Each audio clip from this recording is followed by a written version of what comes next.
Assalamu alaikum viewers. This is MD Rahman Joy. Welcome to my channel H Hasan. Today I will show how to use curves in snapseed. আমরা হয়তো অনেকেই কার্ভসের সাথে পরিচিত আছি, কিন্তু curves কিভাবে properly use করতে হয় এবং এটার কাজ কি অনেকেই জানি না। সো আজকে আমার এই ছবিতে আমি কার্ভস ইউজ করে দেখাবো। কার্ভসের কাজ কি বেসিকগুলো প্রথমে একটু ধারণা দিয়ে দিই। কার্ভসের ডান পাশের অংশের কাজ হচ্ছে হাইলাইট, রিডিউস করা, ইনক্রিজ করা। মাঝখানের অংশ হচ্ছে মিড টোন এবং বাম পাশের অংশ হচ্ছে শ্যাডো, কন্ট্রাস্ট, স্যাচুরেশন কন্ট্রোল করার জন্য। তো চলুন শুরু করা যাক। প্রথমে আমার এই ছবিতে আমি হাইলাইট কমাবো।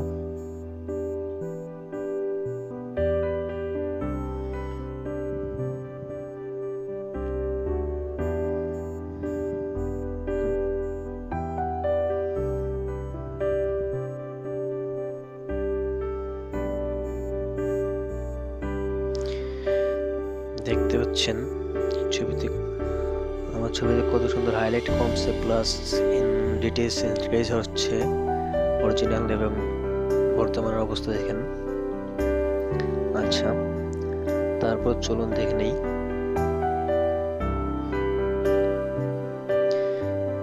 এখন এই ছবিতে আমি একটু সফট কন্ট্রাস্ট বাড়াবো। তো কন্ট্রাস্ট কিভাবে বাড়াতে হয় কার্ভস দিয়ে দেখেন।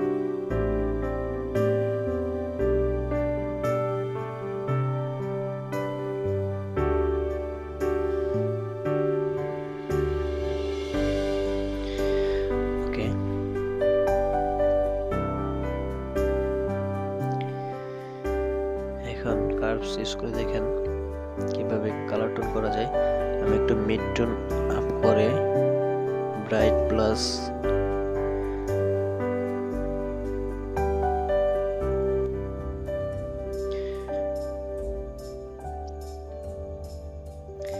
দেখেন, আমি এখানে মিড টোন আপ করছি এবং ডাউন শ্যাডো বাড়াইলাম একটু। দেখেন, তারপরে এখানে আছে লুমেন্স। এখান থেকে আপনি ছবির এক্সপোজার কন্ট্রোল করতে পারবেন, এক্সপোজার বাড়াতে পারবেন, কমাতে পারবেন। আমি একটু এক্সপোজার বাড়িয়ে নিলাম।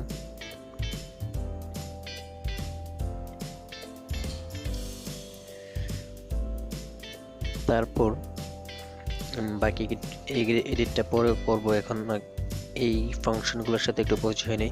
এখানে আরজিবিতেও দেখলেন, আরজিবিতে টোটাল কালার কন্ট্রোল করা যায় এবং ম্যানুয়ালি করতে চাইলে এখানে রেড, গ্রিন, ব্লু আছে। এগুলো কীভাবে ইউজ করবেন। রেডের কাজ হচ্ছে রেড ওপর দিকে নিলে রেড ইনক্রিজ হবে, নিচের দিকে নিলে একোয়া কালার ইনক্রিজ হবে। তারপর গ্রিন ওপর দিকে নিলে গ্রিন ইনক্রিজ হবে, নিচের দিকে নিলে ম্যাজেন্টা কালার ইনক্রিজ হবে। ব্লু উপর দিকে নিলে ব্লু ইনক্রিজ হবে, নিচের দিকে নিলে উইলো ইনক্রিজ হবে। সো আমার এই ছবিতে বেসিক্যালি আমি এই ম্যানুয়াল টোনগুলো কীভাবে কাজে লাগাতে পারি। সো আমার এই ছবিতে দেখেন পুরোটাই ন্যাচারাল ছবি, আর সো সব কিছুই সবুজ রাখা আশ্রয়। কিন্তু আমার এই ছবিটাতে এই জায়গাতে দেখেন কিছুটা ডেলাইট টোন চলে আসছে, আর্ম টোন। সো কীভাবে আমি এগুলো এখন একেবারে সবুজ করবে দেখেন, পিওর ন্যাচারাল ফটো। তো গাছগুলো সবুজ রাখাই বেটার। সো এই বেটার রাখার জন্য সবুজ করতে গেলে কীভাবে এই ম্যানুয়ালি এইগুলো টোন করবেন সেটা দেখাচ্ছি। প্রথমে রেড একটু ডাউন করব, তারপর গ্রিন একটু আপ। মনে রাখবেন, আপনি যে কালারটা চাচ্ছেন সেই কালারটার বেশি আপ করা যাবে না, বেশি ইনক্রিজ করা যাবে না, তাহলে ব্রাইট বেড়ে যাবে, হাইলাইট বেড়ে যাবে এবং ফ্যাকাশে হয়ে যাবে। হালকা একটু, দেন ব্লু,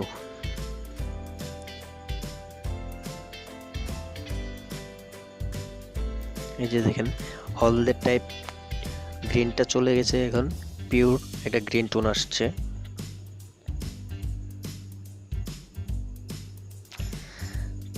তারপরে আছে এখানে আপনার ছবিতে যদি আরো শ্যাডো মাইনাস করতে হয় বা শ্যাডো, এই ছবিতে অবশ্য ফেডেড দরকার নাই। কার্ভসের মাধ্যমে কিভাবে ফেডেড ইউজ করবেন সেটা আমি দেখাচ্ছি। নিচ থেকে উপর দিকে টোন করলে ফেডেড পাবেন, ঠিক আছে, এবং উপর থেকে নিচের দিকে টোন করলে ফেডেড ইফেক্ট পাবেন। এই ছবিতে তো আমার ফেডেড দরকার নেই, সেজন্য অ্যাপ্লাই করলাম না। আমার ছবিটার একটু বিফোর লুক দেখেন, এই যে ছবিটার বিফোর লুক এখন জাস্ট কার্ভ ইউজ করে করতে পারছি।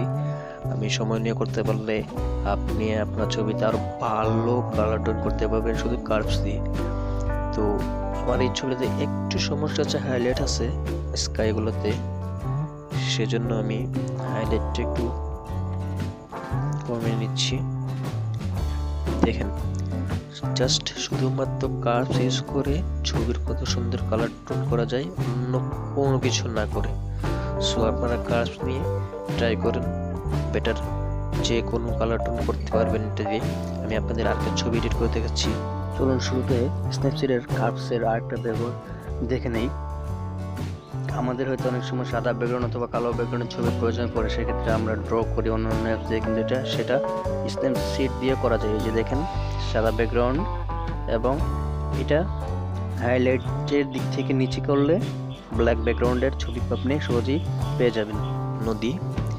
নদীর পানির কালার কিভাবে চেঞ্জ করবেন কার্ভস ইউজ করে। যদি চান যে শ্যাওলা কালার বা একটু গ্রিন টাইপের পানির টোনটা করবেন, তাহলে প্রথমেই একটু ক্লিন আপ করবেন। একটু আমি প্রথমে বলছি যেই কালারটা চাচ্ছেন সেই কালারের টোনটা কখনো বেশি করবেন না। তারপর ব্লু ডাউন, তারপরে রেড ডাউন, ঠিক আছে। এই যে দেখেন গ্রিন টোন হয়েছে, আরো বেটার টোন করতে পারবেন আপনার চাইলে। তারপর জাস্ট সাবজেক্ট থেকে আপনার কালার ইফেক্টগুলো সরিয়ে ফেলবেন। যদি ব্লু টোন চান তাহলে ব্লু আপ করবেন। তারপরে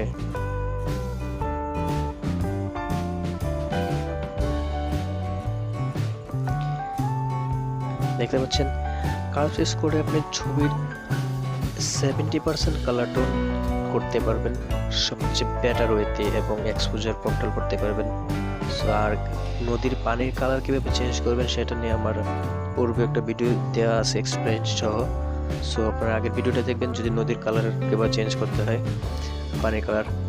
সো এই ছিল আমার আজকের টিউটোরিয়াল। ভিডিওটি ভালো লাগলে অবশ্যই সাবস্ক্রাইব করবেন আমার চ্যানেল পরবর্তী ভিডিওর জন্য, এবং কমেন্ট করে জানাবেন কেমন ভিডিও দেখতে চান আপনারা। করোনার এই মহামারী পরিস্থিতিতে সবাই ভালো থাকুন, সুস্থ থাকুন। আল্লাহ হাফেজ।